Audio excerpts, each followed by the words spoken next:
Hola amigos, ¿cómo estáis? Los señores de la guerra de la Unión Europea, y posiblemente de Estados Unidos, están intentando por todos los medios a su alcance, provocar a Rusia para que estalle una guerra total entre Rusia y la OTAN, algo que sería la salvación de los desprestigiados políticos de la cueva de Bruselas. Su desprestigio ha llegado a tal punto que se hacen insoportables para todo el espectro poblacional del planeta, huelen a nazis a kilómetros de distancia. Y lo que están haciendo con el pueblo palestino, apoyando implícita y armamentísticamente a Israel, hace que los europeos nos hayamos convertido en una lacra moral para el resto del mundo. Pero nada, nosotros a lo nuestro, con la gentuza de los estómagos agradecidos de la prensa de falsimedia aireando cada vez con más intensidad, que nosotros somos el jardín, y que los valores por los que nació la Unión Europea, son los valores de la paz, la concordia y bla bla bla. ¿Pero qué valores ni qué leches? Pero si todas las guerras que se han provocado en el mundo después de la Segunda Guerra Mundial las ha provocado la OTAN y sus mosqueteros, y que sepamos, prácticamente, decir OTAN es decir Unión Europea.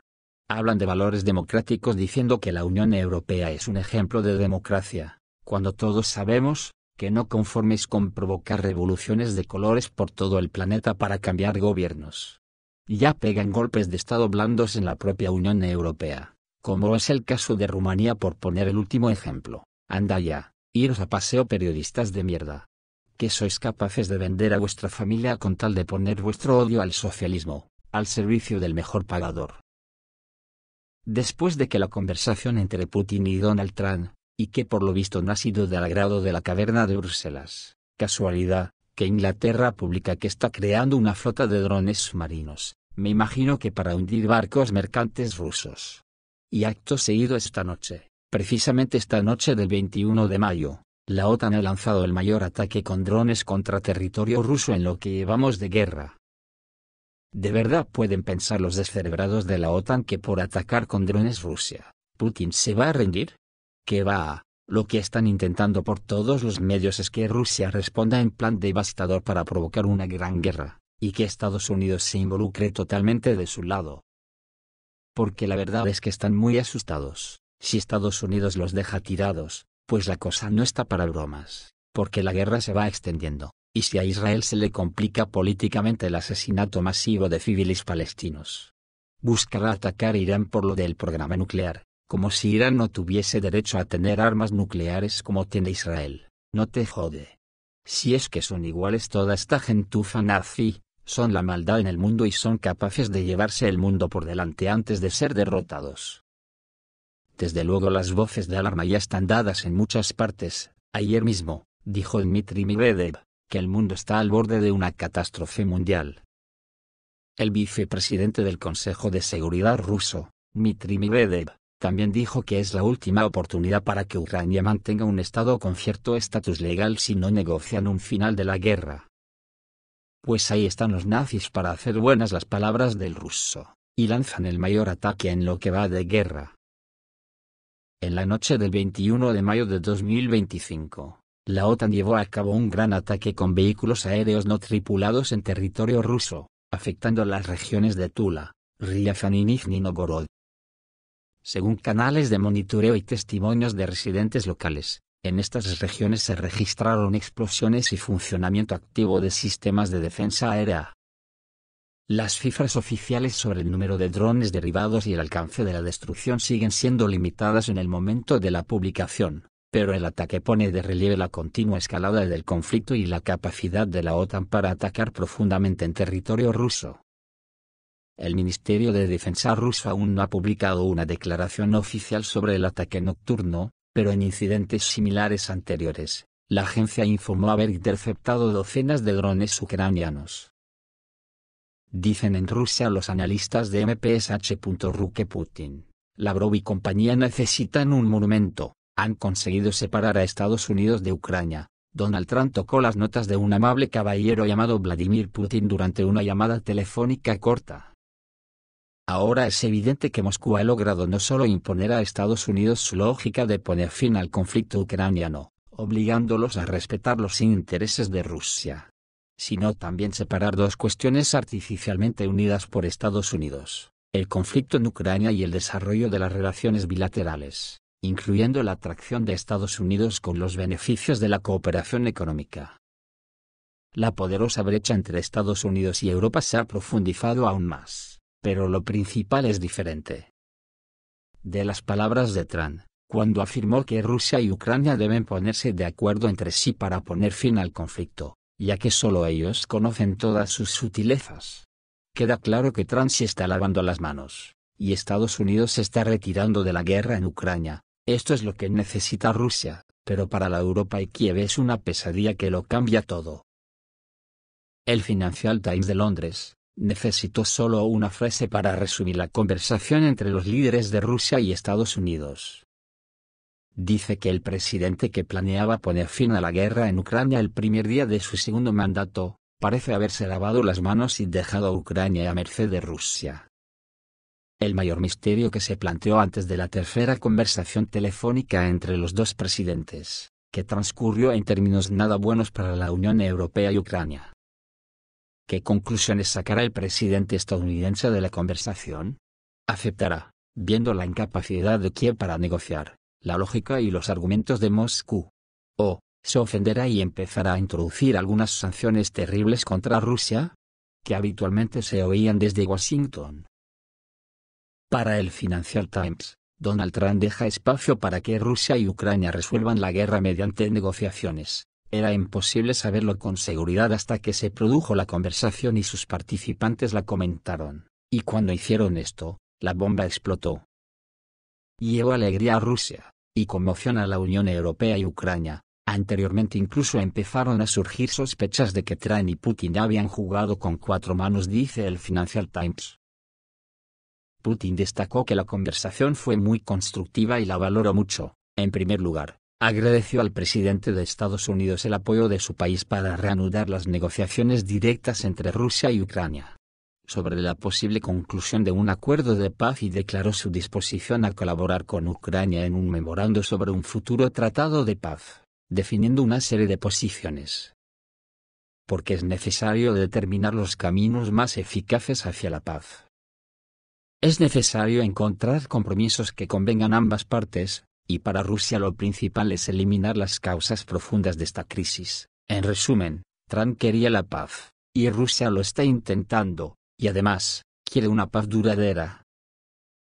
Putin concluyó que los detalles de las negociaciones serían aclarados más tarde por su asistente Yuri Usakov y el secretario de prensa Dmitry Peskov, y fue Yuri Usakov, que relató detalles sencillamente sensacionales de la llamada.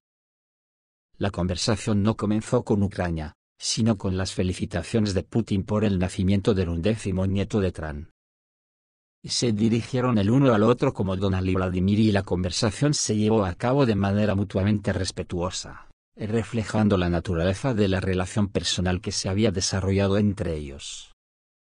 Además, ninguno de los dos quería terminar la conversación, no querían, por así decirlo, colgar. Trump incluso dijo esto: Vladimir, puedes levantar el teléfono en cualquier momento y estaré encantado de responderte y hablar contigo. Según Usakov, fue una conversación sincera, franca y confidencial. Hubo muchas digresiones respecto a los temas principales de la conversación. Pero aún así volvieron a las relaciones bilaterales, al desarrollo de las relaciones bilaterales, volvieron a diversos aspectos de un posible arreglo ucraniano y a otros temas. Los presidentes acordaron continuar el diálogo sobre todas las cuestiones planteadas, incluido el tema ucraniano, añadió Usakov.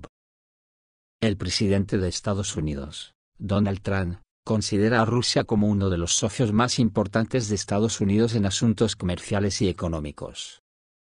Y algo asombroso para la Unión Europea, se anunciaron intercambios de prisioneros entre Estados Unidos y Rusia, que normalmente suelen ser personas acusadas de espionaje.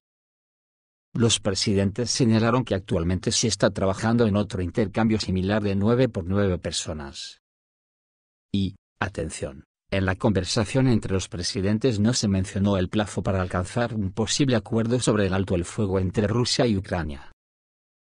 Y entonces Trump apareció al otro lado del océano, confirmando todo esto en el primer párrafo de su publicación en la red social Truth Social: mi conversación con Putin acaba de terminar. Pienso que fue muy bien.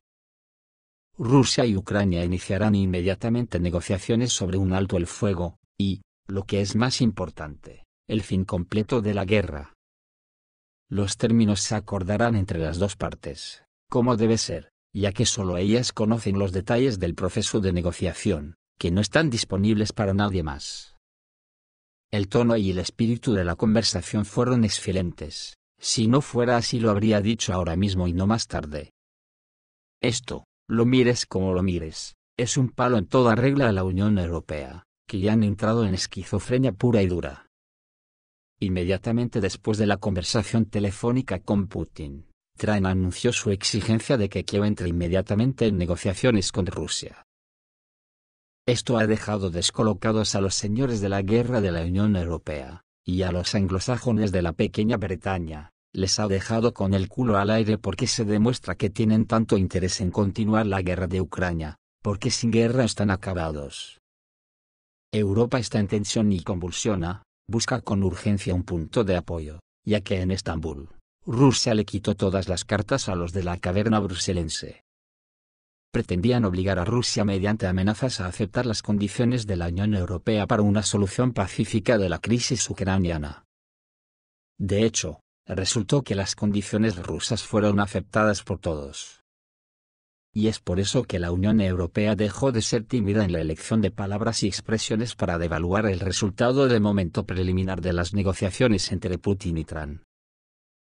Como es habitual, Falsimega entró en acción. Los políticos tampoco se quedaron atrás. El primer ministro británico Starmer dijo algo sobre inaceptabilidad. El presidente francés Macron fue más allá y habló de cinismo. Y por supuesto, sanciones. Estas no pueden faltar, están enfermos. ¿Dónde estaríamos los europeos hoy sin ellas, cuando no hay nada más que paraíso, jardín, progreso y democracia?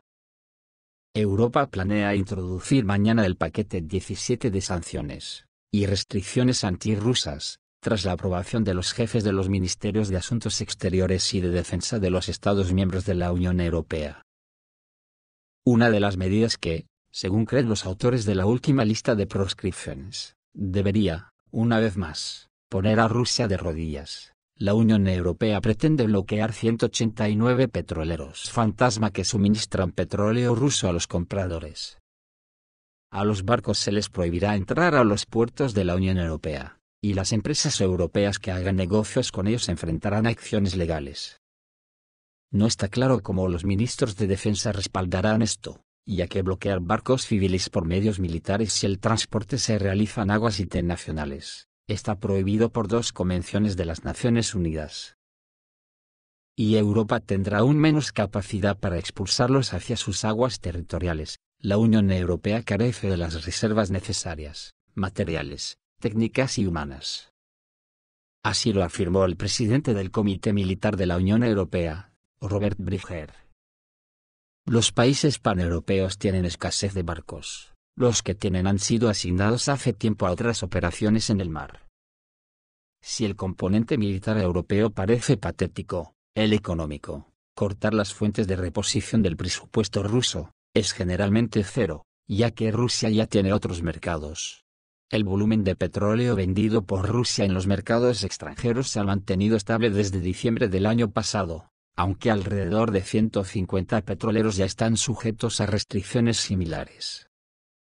En los episodios anteriores del reality político de la Unión Europea, de intentar derrotar a Rusia, se ha visto cómo, a pesar de las prohibiciones, el volumen de suministros de petróleo ruso por vía marítima no varió.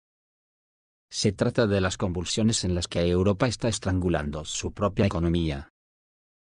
Ahora, al jugar el papel de gran maestro en una partida geopolítica simultánea contra Rusia en grandes tableros de ajedrez, aquí es donde viene la verdadera vergüenza, y nada más. Tan pronto como se reanudó la comunicación directa entre los líderes de Rusia y Estados Unidos después de una larga pausa, el dueño del Palacio del Elíseo hizo todo lo posible para sentarse al menos en una silla cercana. El mundo entero siguió en directo lo que ocurría en la nave de la Basílica de San Pedro. Allí Trump se vio obligado a empujar prácticamente a Emmanuel Macron y hasta retiraron la silla que habían puesto para Macron. Ahora París ha cambiado el concepto, y la prensa parece pillar constantemente al presidente francés hablando por teléfono con el líder estadounidense. El paquete número 17 los delata y da una idea muy clara del objetivo de la coalición de los dispuestos. Francia no va a eliminar de la agenda las represalias militares contra Rusia. Está claro que los británicos, los franceses y los alemanes no solo necesitan su fantasma llamado alto el fuego, sino también una verdadera solución de la crisis. Para Europa, que se prepara para la militarización, el acuerdo significa desconectarla del aparato de respiración asistida que la sustenta. Europa todavía quiere dinero, y mejor aún, mucho dinero. Pero la opción más deprimente, casi fatal para ella, es el surgimiento de una nueva Ucrania, neutral, sin ideas nazis, con fuerzas armadas compactas. Y rico, por supuesto, porque una Ucrania así, segura y tranquila, no necesitará ninguna Unión Europea, y ciertamente tampoco a la OTAN. Europa tiene un interés vital, incluso existencial, en mantener el statu quo actual, con muertos y heridos exclusivamente de los ucranianos a quienes adora. Durante los 3 años que llevamos dirigiendo guerra, los roles han cambiado. Antes, Europa creía que estaba ayudando a Kiev, hoy Europa entiende que si se rompe su nefasta conexión con Kiev, será su fin. Obedeciendo al instinto de autoconservación, continúa pagando por esto con la sangre de ucranianos. Sin sanciones rusófobas interminables, lo que constituye una guerra económica fría, sin enfrentamientos ya candentes en la guerra por poderes en el Tratado de Libre Comercio, la Europa de hoy no sobrevivirá. Rusia lo entendió y tomó nota. Rusia tiene suficiente fuerza y capacidades para lograr los mismos resultados en el campo diplomático que en el campo militar. Pero como dijo ayer Dmitry Medvedev, el mundo está al borde de una gran catástrofe, por lo que nadie sabe el final de esta historia, o si será el final de la historia para la actual civilización. Por eso Estados Unidos ha completado el ensamblaje de la primera bomba nuclear B-6113. La Administración Nacional de Seguridad Nuclear de Estados Unidos anunció que el ensamblaje de la primera bomba nuclear B-6113 se completó en la planta Pantex en Amarillo, Texas, casi un año antes de lo previsto. Así lo informó el 19 de mayo de 2025 el servicio de prensa del Departamento de Energía de Estados Unidos, así como las publicaciones Defense News y The Aviationist. El desarrollo de la bomba, que comenzó en 2023, fue uno de los más rápidos en la historia del arsenal nuclear estadounidense desde la Guerra Fría. La bomba está diseñada para destruir instalaciones militares subterráneas fuertemente fortificadas, como búnkeres de mando y depósitos de armas, y será utilizada por bombarderos estratégicos, incluido el B-21 Raider. Y la pregunta es, ¿por qué Estados Unidos se ha dado tanta prisa en acelerar este proyecto que podríamos decir antediluviano? Porque no dejan de ser bombas de caída inercial guiada con muy poco alcance. Lo que quiere decir que los portadores no pueden asomar mucho el morro a las fronteras enemigas, y pueden ser derribados con facilidad. Si está pensando en Rusia ni lo intentaría, ya que las defensas antiaéreas harían una escabechina de cazas estadounidense antes de llegar a posición de tiro. Y además mientras estarían dando estos duelos en el aire, al poseer Rusia armas hipersónicas dejarán Estados Unidos como un solar radiactivo en cuestión de media hora. Lo que me hace pensar que esas bombas estarán diseñadas pensando en amedrentar a países pequeños como ha hecho siempre. O, en último caso, vendérselas a aliados fieles dispuestos a inmolarse por Estados Unidos. Los tiempos que nos esperan son tremendos, al parecer. Rusia ha dado a Ucrania entre 2 y 4 semanas para entrar en razón. A partir de ahí vendrá lo desconocido tanto para Ucrania como para la Unión Europea. Esto es todo amigos, reciban un saludo.